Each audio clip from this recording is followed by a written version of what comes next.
Hati-hati dengan skim emas. Jangan tercedok lagi, jangan ulangi kesilapan yang lama. Modus operandi money game. Orang yang awal-awal akan dapat untung. Orang yang ke belakang akan tanggung rugi. Build trust 2 hingga 3 tahun. Nampak legit, nampak menyakinkan. Tunjuk testimoni, tunjuk lifestyle dan menggunakan influencer. Pattern sama je. Nama mereka je yang berbeza. Realiti emas sebenar. Beli emas, dapat emas. Jual emas, dapat duit. Tiada istilah emas ada dividen, emas ada side income dan emas perlu disewakan untuk mendapat income. Sentiasa ingat dan semak 4 perkara ini.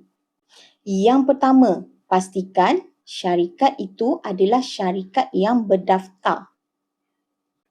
Yang kedua, fahamkan perniagaan yang syarikat itu jalankan.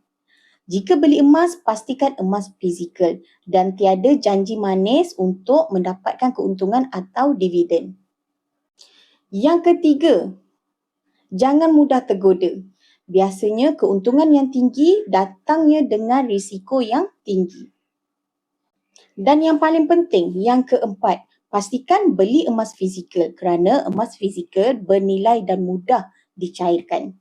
Ingat, ilmu dulu baru melabur kerana pelabur yang bijak adalah pelabur yang buat keputusan yang bijak.